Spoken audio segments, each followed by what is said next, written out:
C'est dans cette case de fortune faite de bois récupéré de tôles et de sacs plastiques que vit Claudine.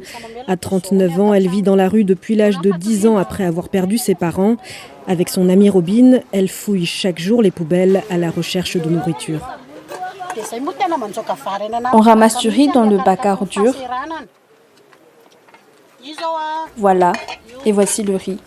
Nous, même si on est pauvres, on a pu avoir une marmite. Avant, on cuisinait dans une boîte de conserve, mais ça nous rendait malades. Dans ce quartier extrêmement pauvre, les ordures sont une ressource. Bouteilles en plastique ou en verre, boîtes de conserve, les habitants cherchent dans les poubelles tout ce qui peut être revendu. Jeannette est mère célibataire, elle s'occupe toute seule de ses 7 enfants après avoir quitté son mari qui la battait. Quand un de mes enfants tombe malade, c'est stressant pour moi car je n'ai pas d'argent pour aller chez le docteur. Je suis à la fois une mère et un père. Je dois faire à manger, mais aussi trouver de l'argent pour acheter des déchets et les revendre. Vous savez, trouver de l'argent, c'est difficile. Même pour acheter du savon, c'est compliqué. Jeannette rêve d'un avenir loin de la ville avec un petit élevage de poules.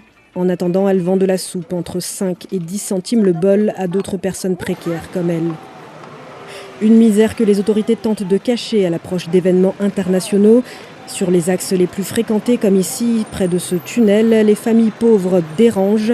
Elles sont déplacées, chassées parfois avec violence. La police municipale nous chasse tous les jours. Tout à l'heure, il y avait un policier qui nous a dit de partir. Mais où est-ce qu'on va aller? Si on s'oppose à eux, ils nous emmènent dans leur voiture de police et ils nous laissent très loin hors de la ville et on doit revenir ici à pied. Paul aussi ramasse les ordures. Le peu qu'il gagne ne lui permet pas de nourrir sa famille. Lui et sa femme contraignent donc leurs enfants à mendier. C'est ma maman qui m'envoie mendier ici sur la route. Un quotidien brutal où l'innocence cède la place à la survie.